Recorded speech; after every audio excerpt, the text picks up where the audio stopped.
that was one of the worst times of my life, when I found out about the cancer and stuff. And then to find out that during that time, a lot of other stuff was going on that I didn't even know about behind my back. And when I needed him most,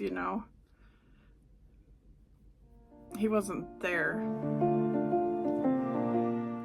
Hello everybody and welcome to the channel. Today we have a bit of a different video. I thought, being the new year and all, it would be cool to do a little about me video story time. I have done one a while back and I did tell a little bit of my story, but not a whole lot. So today we're going to do a little more of a detailed story time, okay? Because some of y'all are very dedicated followers at this point, and I appreciate every one of you who is. I also thought it'd be nice to share, to maybe inspire people to be relatable maybe to others who are struggling or going through a hard time, or maybe are thinking about getting into reselling. A lot of different things I'll talk about today might help someone else, so I love that idea. So that's encouraging me to share a bit of my story today. So guys, I got my coffee, okay? We're just drinking a regular old cup of joe today, not messing around, okay? My Enjoy Your Journey mug again. This is a favorite of mine. I really like the size of it and it's cute, so yeah. If you haven't been here before, I am Gypsy Jules, a full-time flipper, a single mama, the one woman show. So let's get into it, guys. Let's have a little chatty chat, okay? Let's go.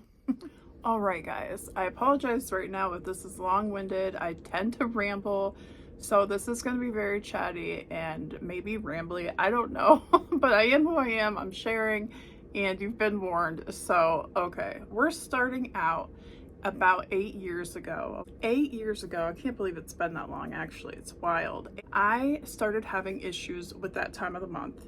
It was weird. It just started getting very sporadic. When I did have that time of the month, it got pretty crazy at times. I'm not going to go into details, of course, but after a while, I thought, you know what? This is odd. I better go into the gynecologist and get checked up on. It had been a while, and I just knew that something was up. And I didn't want to drag my feet on it anymore, because that's never a good thing. So, made an appointment, went into the gynecologist, and explained my issues. And when I did mention my period issues, I also mentioned that for a very long time, my husband and I had been, trying for a third child. We just wanted one more, and it never happened. Like, we weren't trying not to, so it had been years, and we had 2 boys, wanted one more. Never happened. So I mentioned that too, I'm like, well, my periods are weird. I know for some reason I'm not getting pregnant.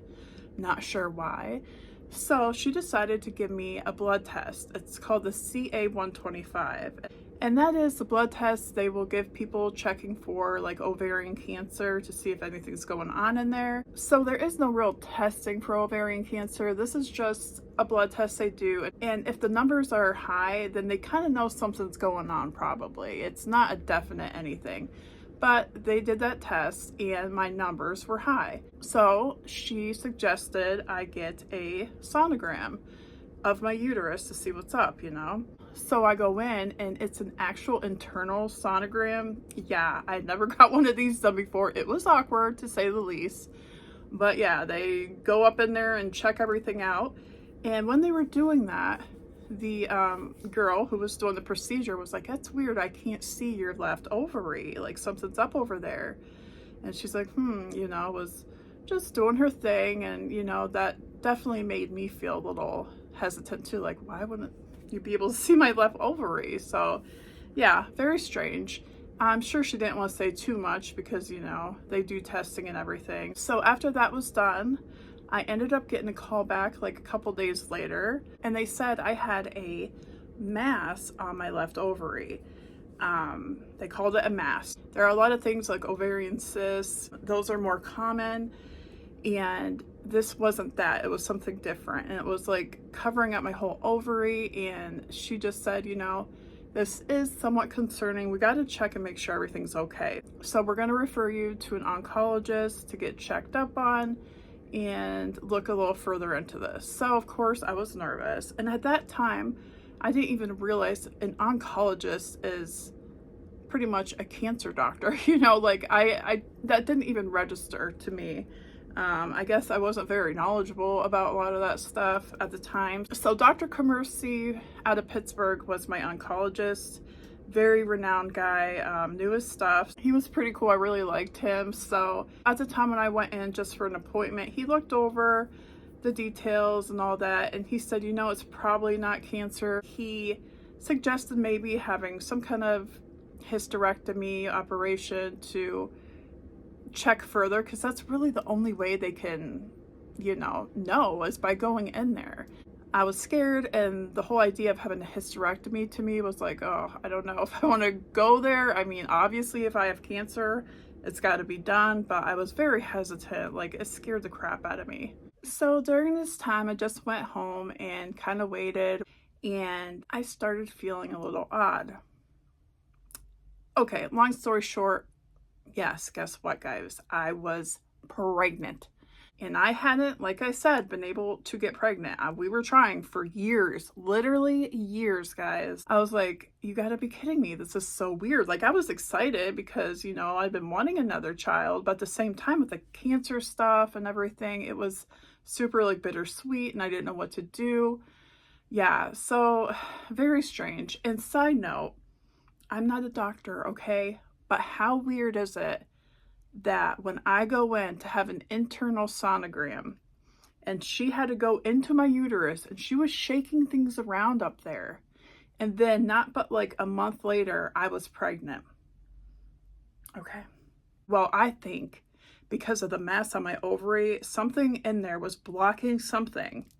This is my idea, guys. Like I said, I'm not a doctor. And then when she rattled it around, it unblocked something, like I said, and allowed me to get pregnant. That's the only explanation I have. I don't know if that's a thing, but that's my idea. So anywho, found out I was pregnant. So of course I had to get in contact with Dr. Commercy and be like, yeah, so I'm pregnant. What should I do? Where do we go from here? So he said, well, let me talk to my team. I'm going to see what others suggest. We're going to have a little powwow, get back to you, and all that good stuff. So after discussing with other doctors about the situation, he found out that my mass had a blood supply, and apparently that's not good. That's not a good sign. So what he suggested is during the second trimester, it is the safest time for us to go in there and kind of see what's going on with that ovary and check and make sure it's not cancerous. He did, you know, try to convince me that it was very safe and that it wouldn't harm the baby. And not doing it was not a good idea, because if it is cancer, cancer can grow quite fast and you just never know. And he wouldn't want to risk waiting a whole, 9 months to find out. So that sucked. I was like, oh my gosh, I can't believe I have to do all this. But I had to. Like, I thought I'm stupid not to. And I was terrified. Oh my gosh, this was such a bad time. So all this was going on, I was scared about the cancer thing. I was pregnant all of a sudden. So that was kind of exciting, obviously. But I was like, oh man, what the heck's going to happen? So second trimester, I had to drive down to Pittsburgh. My mom and dad came with me and my husband, and I got the surgery. They could not sedate me before the surgery at all because of my pregnancy, and I was so nervous. It was not good. It was just a horrible experience. The doctor, just to say, I do really like Dr. Commercy, but he doesn't have good time management skills, I will say, because he was late for the surgery, like very late. And it was like, what the heck, dude? You got a pregnant chick, laying here on the gurney or whatever they call the bed, waiting to get this surgery done. So nervous. So anyhow, finally got it done. Thank the Lord. I survived, obviously, and the baby survived. So all went well with the surgery. And on top of all that, he said, oh, it looks fine. We went in there. It doesn't look cancerous at all. So you're good to go. We're just gonna, wait till the baby's born and go from there. So of course I was like, ooh, okay, nice. Very excited and went on with my pregnancy. So my first son was born natural, even though he was almost 10 pounds. Yes, yeah, that happened. My second son was born C-section, which I wasn't a big fan of, but it had to happen. And then this time around, he had to be born C-section as well. And it was a boy. Obviously I have 3 boys, because my doctor wanted to take out that mass while we were in surgery, just to get it over with. You know, take out the baby, get him all safe, then take out that mass, biopsy it, and have it done with. So yeah, you know, it worked out. So all that happened, all went fairly well. They took out the mass, had the baby, healthy. He was adorable. Quest is his name, my little guy. He's now 7 years old, just had a birthday. So everything went well with the C-section. Had the baby looks great, you know, went home and was just waiting to hear about the biopsy on that mass. Well, I had a follow-up appointment with my gynecologist after my C-section, and I went in. It was a very odd situation. I'll tell you what happened. I went in, everything was good, you know, I was doing well, and she was like, you know, everything was fine with your biopsy. It turned out non-cancerous and da-da-da, and I was like, of course, happy, and that was it. I went home and I ended up going out to lunch with my parents. This was such a weird moment, and I'll never forget the way I felt.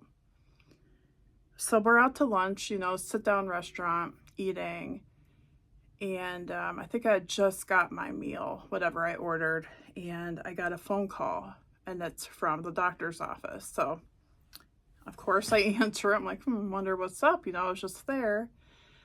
And my gynecologist was like, I am so sorry, but I did not realize your biopsy came back and it is actually cancerous.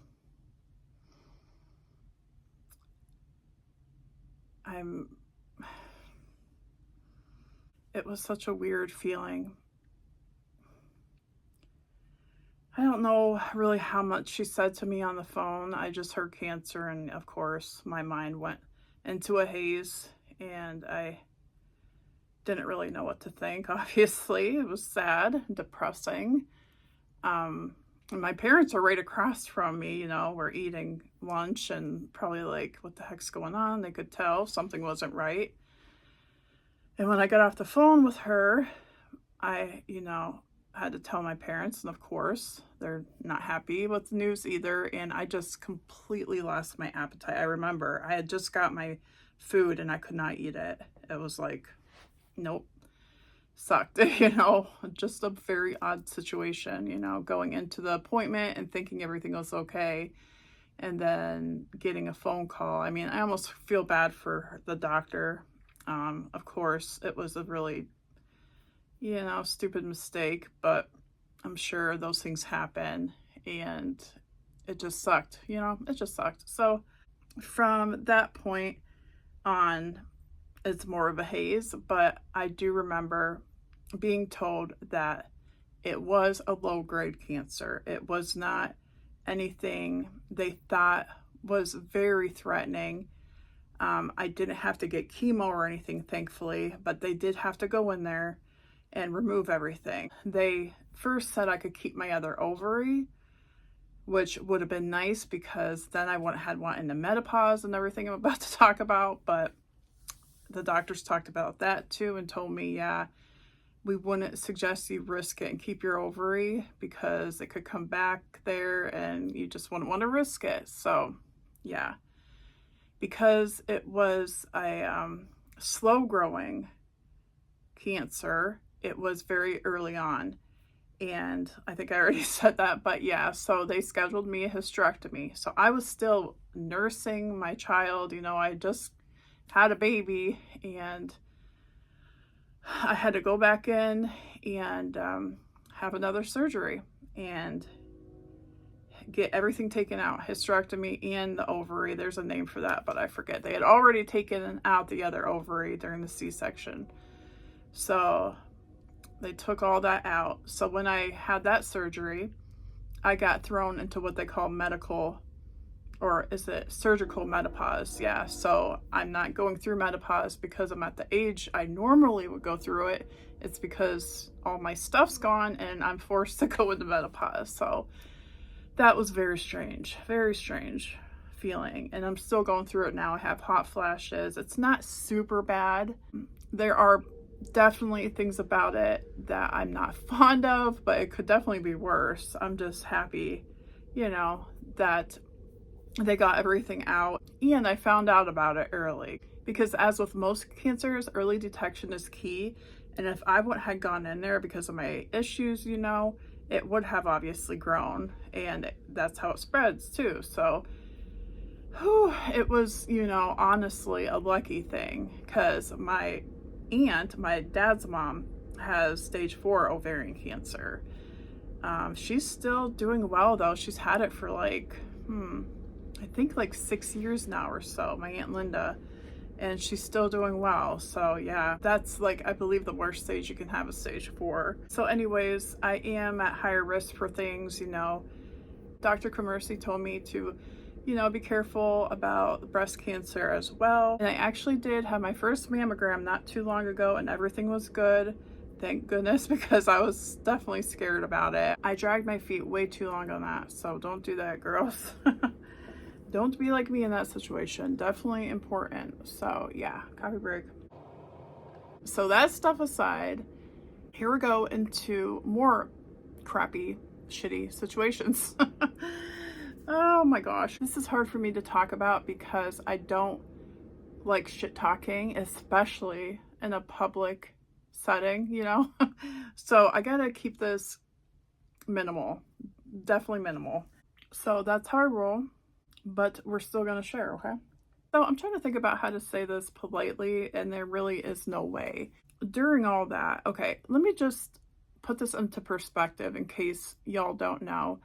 First of all, when all that happened, I was around 37 years old when I found, 37, 38, when I found out about the ovarian cancer, and I had quests and all that. So also at that time, I'd been married about, I'd say around 17, 18, I don't know. It was a while, years. I don't want to get too much into the history of our marriage, but I got married young. Some people get married young and it works out great. My mom and dad actually got married very young. They were teenagers when they got married, and they're still happily married. So it really depends on the situation. But we were young when we got married. We had a lot of love for each other. We had a lot of good times, but there was also quite a few bad times. It was very like this, it was never very stable. A lot of things happened, a lot of things not so great. And during the end there, it was horrible. I think mental illness comes into play here too. Not an excuse, but a reality, Towards the end, when I was going through all this cancer stuff and having quests and all that, my ex was, I'm just gonna say, cheating on me. There's no, you can't sugarcoat that, and that's all I'm gonna say. It was very bad, okay? And it was, I don't even know what you want to call it. It was out of control. A lot of, I'm sorry, I have a really hard time talking about this. It just, a lot of times that was one of the worst times of my life, when I found out about the cancer and stuff. And then to find out that during that time, a lot of other stuff was going on that I didn't even know about behind my back. And when I needed him most, he wasn't there beyond words. I'm sorry, guys. I think I kind of knew when Quest was born, it was the beginning of the end, and it sucked, I had some postpartum depression going on, I was going through menopause right after that, so my hormones were just nuts. I was not normal by any means. And then that happened like directly after. I just remember like him telling me, and it was an awkward situation. He had been planning on it for a while, and he was gonna move in with his dad, and I had no idea what was going on, and it was just like the rug got pulled right underneath me, you know. Like I was devastated, and we had 3 kids and no money. Like, money was not a thing. I wasn't working then, you know. I had been pregnant, and he was a sole provider, even though we weren't making much money regardless. And oh, sorry guys, this is like hard to talk about. Okay, so it went from really one bad time to a happy time of having Quest, you know. That was probably like a gift to me to keep me sane through all this. And then immediately got bad again.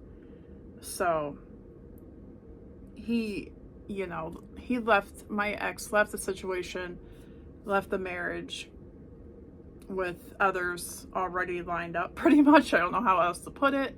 He had various girlfriends right away, and it just ripped my heart out. Like, I didn't know how to handle it. It was just like,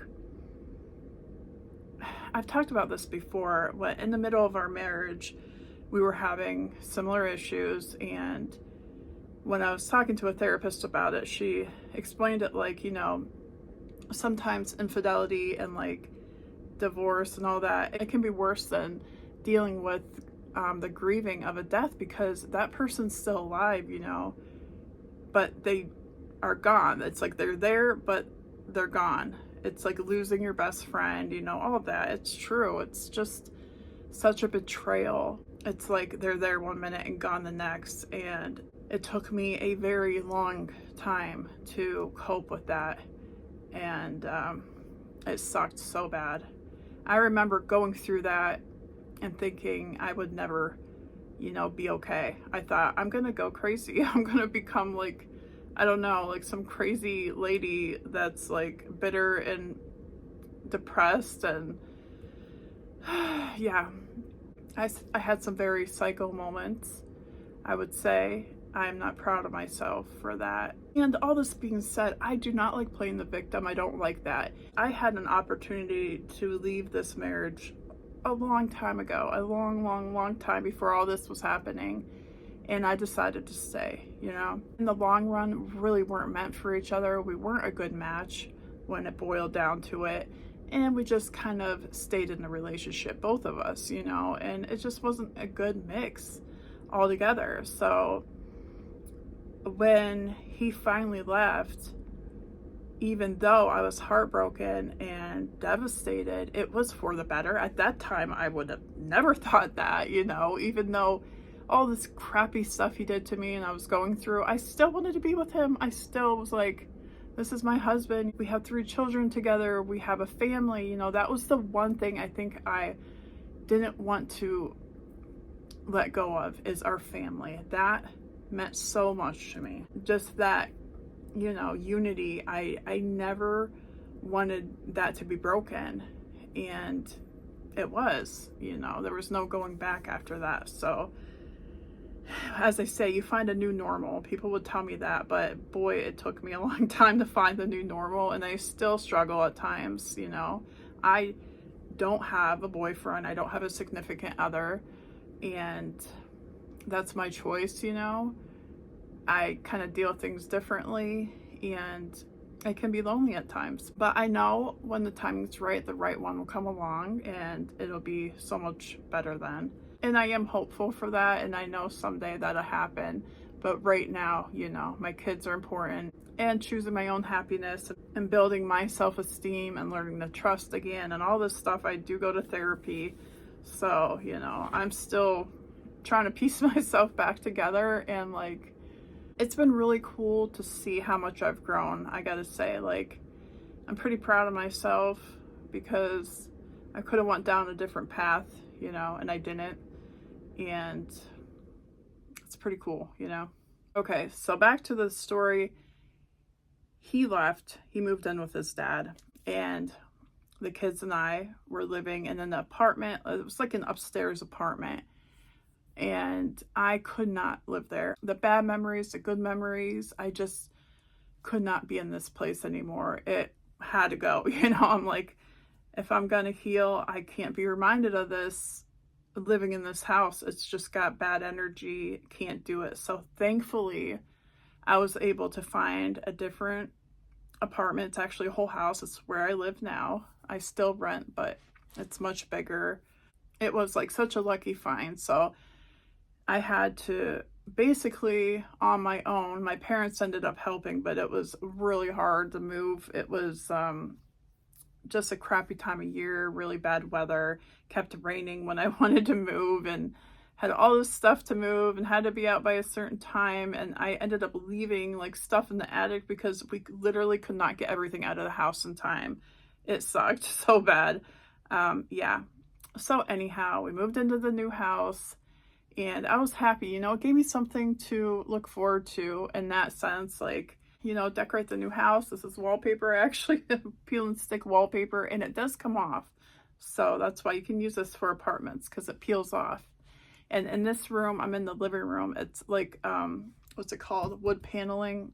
Yeah, I'm not a fan, but hey, it's kind of retro anyhow. And I got this going on in here too, so that looks cool. But anyhow, back to the story. So during all this time, I'm moving into this house. He's still living with his dad. This is still like a drama-fied time. You know, I'm still going through heartbreak. He has girlfriends and I'm jealous, and it was just bad for a while, okay? It was bad for a good chunk of time. Then the whole pandemic occurred, so there's that.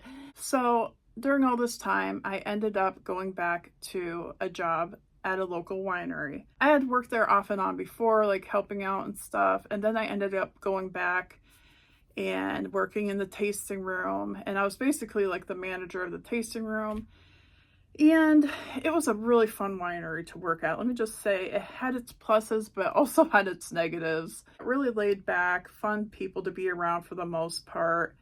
I enjoyed my job. I took pride in it. You know, I take pride in any job I do. I try to anyhow. Things were going okay. That was during the time I painted my bug. And if you haven't seen that, I have a video about that, how I painted my BVW bug. So I was being really artsy around that time. My decorating and painting my bug and different things. It was all kind of therapeutic for me. Going through the divorce and all, I would find like things to do to keep my mind off of the negative. And it did really help, actually. So I was at Heritage, was the name of the winery. I knew for a while that I would have to do something else to really provide better for my kids. By the way, I was not getting child support or anything like that, and I still do not. It's not going to get into that, but there is no child support, okay? So the winery, it was just not a good enough paying job, you know? So I knew I had to go down different avenues to find something more sustainable, you know? I had been thinking about that for a while and really brainstorming different plans of a different, you know, an actual career choice for myself. But in the meantime, I was still at the winery. So out of nowhere, I just go into the winery one day and I get fired. Like literally, that's it. I had no clue. I had no clue what was happening.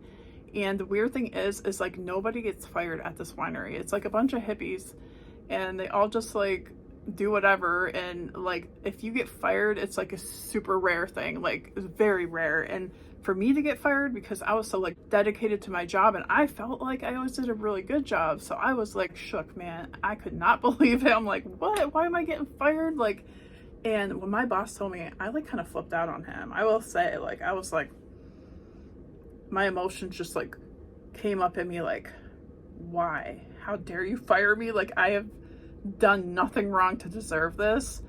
And that's a whole nother ball of wax. Whole nother ball of wax there. Don't want to get into it because it's not important to the story. Basically, I did feel betrayed by that too, though. I was like, what the heck? This is ridiculous. And another situation where I felt like I was being pushed out of a crappy situation, because I myself sometimes won't take the steps that I need to leave a situation, because I hang on.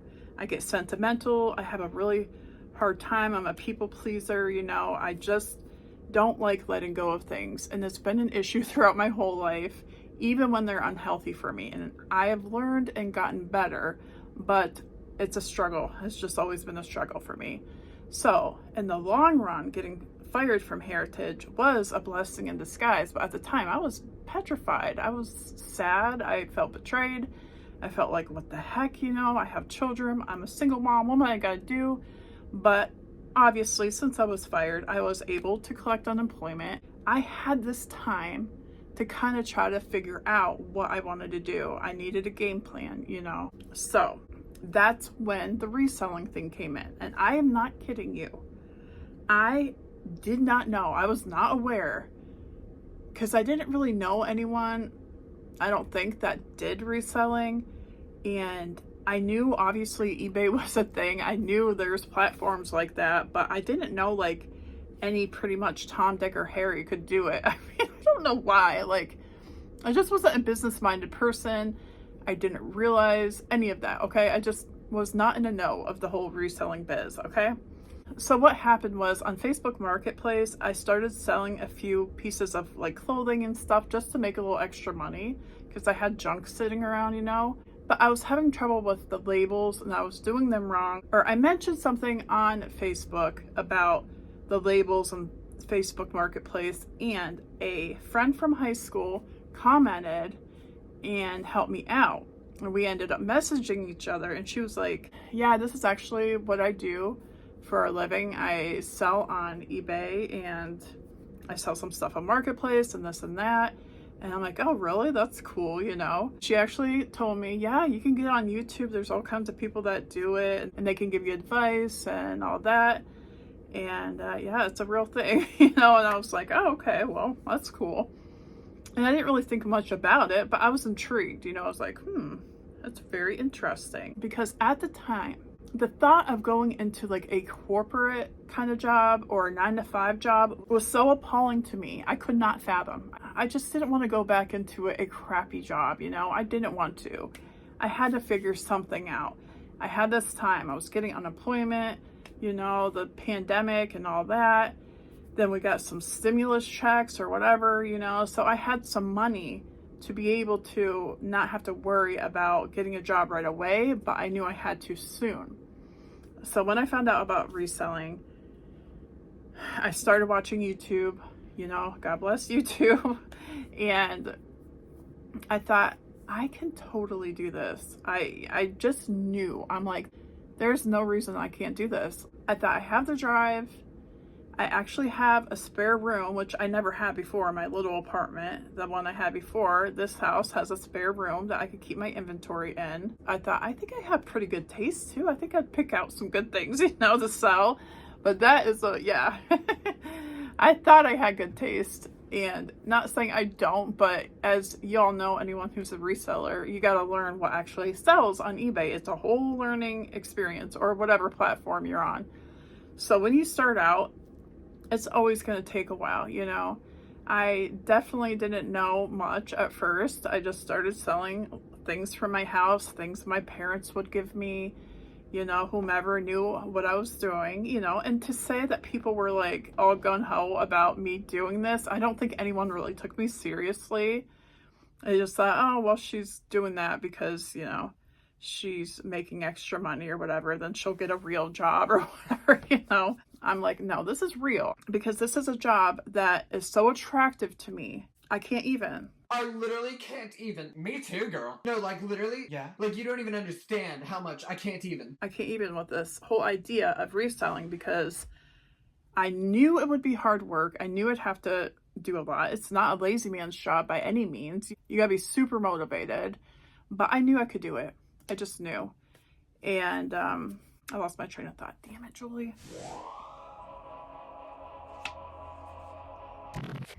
So I just started. I started doing it. I started selling stuff. I remember it took me like a few weeks before I even sold anything, if not more. I don't know. It was forever. Like, it took forever. The first people to buy something from me were my parents, and it was so sweet. And they left me good feedback, of course, because I'm not even kidding, guys. I had no feedback because I had to start a whole new eBay. I had an old eBay and I couldn't figure out how to get into it. I don't know, something happened. I'm like, you know what? We're just going to start a whole new eBay page and go from there. But I would not suggest that because you go in with no feedback. So if you have an eBay store and you have good feedback already, I think it's better to build from that, because the feedback is important. And it took me a while to get feedback, and that probably keyed into me not having a lot of orders at first. People see you have like zero feedback or one or two. They might kind of question if you're a dependable person to buy something from. So yeah, it took a while. It took a long while. Luckily, from watching YouTube videos and all that, I kind of knew it would take a while for my sales to pick up. So I didn't give up. But I remember during that time, I was like kind of scared, like, oh man, this is really not going well. I'm not even making any sales and I want to do this like full time. I don't know, man. But obviously, needless to say, it did pick up. I kept at it, kept posting. I remember when I got my first sales, other than my parents, I was so excited. Like, every time I'd get a sale, I'd pack it up and go right down to the post office and send it out because I was getting so few, I could just do that. I didn't have like a whole heap of shipments to take out at once like I do now. It was crazy. And at first I didn't even have a printer, no kind of printer whatsoever. So I was like printing off labels down at the library. I did get a little worried because some YouTubers were like saying, you shouldn't really start reselling without any kind of money. It's good to have a little money tucked aside for this and that. And I thought, well, I don't really have any money tucked aside, but I'm going to do it anyhow. Yeah, I started with nothing, like nothing. And I just kept at it. I just did not give up. And I think that's what really matters. If you think you can do it and you're driven to do it and you're like not lazy, which you cannot be lazy because it's just too much work to be lazy, you can do it. Because I knew I didn't want to go back into a normal job because it was so attractive to me, and going through the divorce and like knowing I was a sole provider for my children, all that kind of came together in my mind to really push me to not give up. I'm trying to think about exactly how long I've been reselling. At least 3 years now. I just did my taxes, and each year my sales are going up. I am growing slowly but surely. This year, I really got to start, I think, listing more. I've been slacking on how much I list, and my time management is off, and I know that. So I'm going to really hone in on making sure I list enough items a week and that I'm spending enough time sourcing and all that, because doing everything yourself, it can get overwhelming and confusing. Sometimes you don't know. You learn as you go. And I love that about reselling. You're always learning stuff constantly. Like, you have no choice.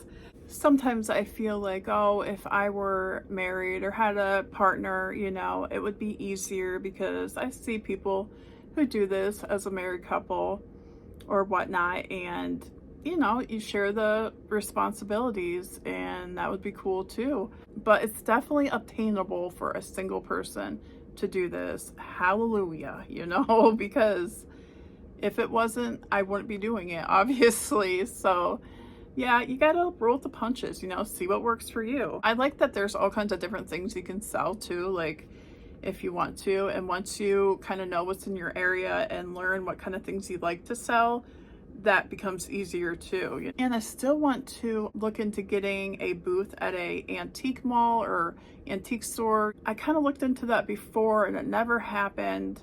But now there's one right down the road from my house that's usually full, but once in a while they have openings. So I'm kind of thinking about doing that. I think it would be fun. But for now, things are going okay. So when that happens, it happens, I hope y'all enjoyed listening to me ramble on today and that I didn't bore you. I kind of get a little weird sometimes talking about myself. Like, I don't know.